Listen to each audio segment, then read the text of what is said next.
Is Ghost of Tsushima gas or mid? Find out on this episode of Gas or Mid, baby. Greetings on my wafaholics. It's your boy Paco Escobar, man, with Bars and Joysticks, bringing you a very, very special treat. This is a segment I like to call Is It Gas or Mid, where I like to review some things. It's not just going to be games. It's going to be some albums. It's going to be some bangers. But we're going to start it off with something hot, man. We got to start it off with something hot, man. We got to find out if Ghost of Tsushima is gas or mid. This game's been servicing for about 2 years, not too much shown, just little by little we've been shown, and we've been getting a lot of stuff this year of it, and now we get our hands on it. The game released Friday, that being July 17th, 2020, baby. So let's go see if this is gas or mid. But before we get into this, wafaholics, please like, subscribe, comment, follow all our social media links, please. Thanks for William Zellings joining the channel, man. Two for the world, baby. Two for the world, man. He is a chess god. You might want to watch your steps against that guy. Thank you so much. And we're going to bring in so much more content, wafaholics. So please sit back and enjoy this show. The setting is 1274.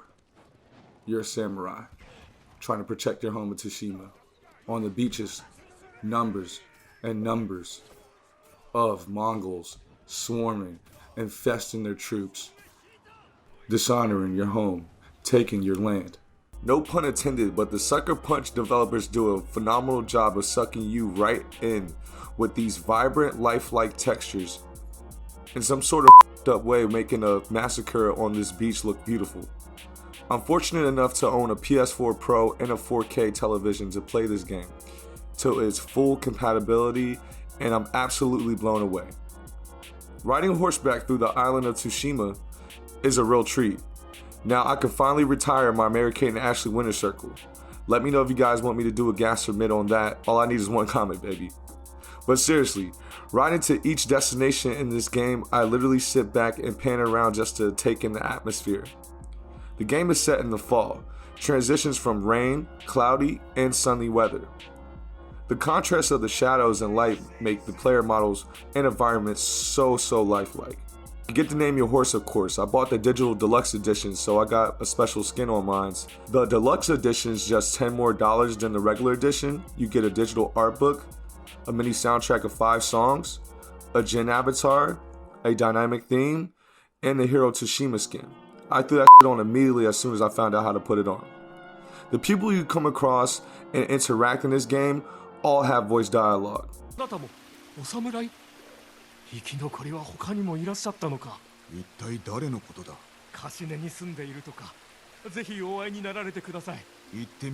Which makes the world even more lifelike. I love that extra effort that the presentation of Tsushima has. One thing I wish games like Yakuza and other open world games had was more full speaking dialogue, which is a huge plus for a game that's set into 13th century Japan. Far as story goes, it's a fictional story of the real events of the Mongol invasion of Tsushima, which is documented to be 20,000 Mongols up against 1,800 Japanese samurai. So Kublai Khan and his Mongols pull up on some dark side paradigm. Kublai sets a general on fire and chops his head off, and him and his Mongols want all the smoke. His armor is very sick though, it's really sick. But he captures your uncle, the ruler of Tsushima, Lord Shimura. Arrows on your back, all your people getting slaughtered. Kublai makes it known that his grandpa is Genghis Khan, tells Lord Shimura, I know your language, your ways, your beliefs, which villages to burn, surrender. And Lord Shimura, being the honorable samurai he is, cannot accept that fate. Thus Kublai knocking him out, and Tsushima going to shit. This game gives you the preference to play in any language you like, sub or dub. I went for the sub route to really get an extra feel for the characters and story, and I absolutely love it. The main character, Sekiai Jin, as I like to call him again, he struggles from diverting from the way of the samurai code he was been preached his whole life, and adapting to ways to survive and fight back at the Mongols. For example, when you learn stealth techniques, when you're with this woman Yuna, that is one of the people you recruit, she flat out says, we have to run up on the Mongol guards and stab them in the back. Jin has this crazy response like, I refuse to kill a man like I'm a thief. That shows you how hard he rides for his code. He's saying like running up behind somebody, he's a thief. He's a peasant. He's not a samurai. He's not a warrior. To go deeper into that thought, when he finally realizes that all his options are gone, he stabs this Mongol soldier in the back and he almost botches it. It's not as clean as all his other kills are. He then repeatedly stabs this Mongol soldier several times to the point that he finally dies. Then it cuts to a flashback to him and his uncle hunting a bear. Rushed by an assassin samurai, Lord Shimura wounds him, tells Jin to finish him. Show him that samurai never acts on anger or in fear. Take his life with honor. Then Lil Jin just slices the out of homie. The flashbacks are a really good way to show moves in this game through tutorials and to tell the story, which I thought was really interesting to show progress and how to play the game at the same time. Far as gameplays goes, which I know all the wafaholics are really wondering about, the combat is very, very authentic to samurai fighting, which is what sets this game apart from more previous samurai games. Square is your light and faster attack. Triangle is your heavy and more punishing attack. L1, if you hold it, it's your block. Time and tap L1 to parry attacks. Circle and your left analog in any direction you want to move is to dodge, are just some basics. You have to time these attacks very, very wisely. These character AIs are on some shit. They are smart, and you will get your ass kicked like you're seeing me right now if you're just button mashers. And that's what makes this so rewarding, slashing clans of Mongols and raiders when they're all done, man.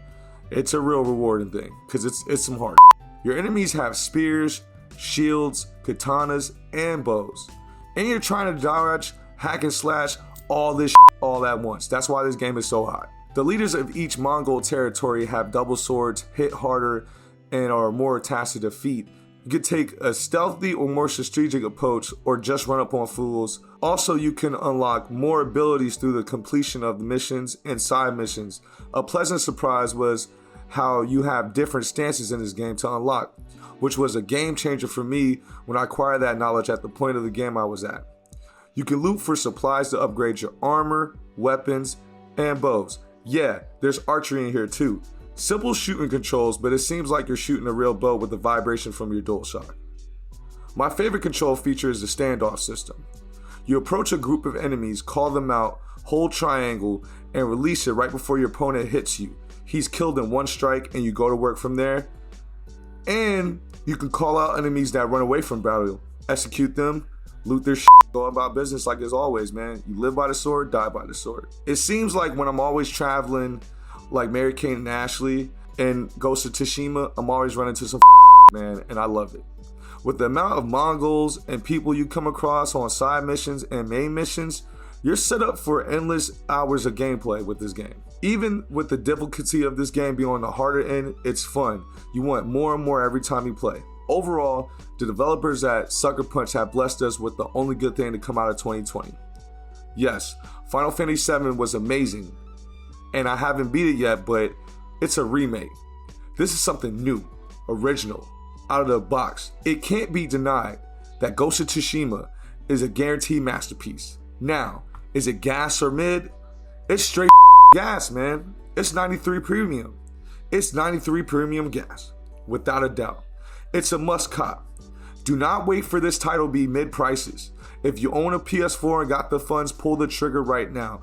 Bask in the ultimate samurai experience that is Ghost of Tsushima. It's the little things that developers overlook sometimes that Sucker Punch capitalized on and nailed in this banger of a game. You can tell they put time and effort to put out a true quality product. I'm really interested to see what you guys think in the comments below. Is Ghost of Tsushima Game of the Year? Is it too early to say that? Is it no competition? Are you having fun playing this game? Do you not like it? Do you think it's too samurai for you not to even try this title? Did you agree or disagree with anything I said? Let the Waf God know, Wafaholics, please. Don't forget to like and subscribe if you enjoyed this video, and all our links below. If you got some extra change, please bang that Patreon link and become a Patreon. We got some cool stuff coming out on the way. This is Paco Escobar with Bars and Joysticks.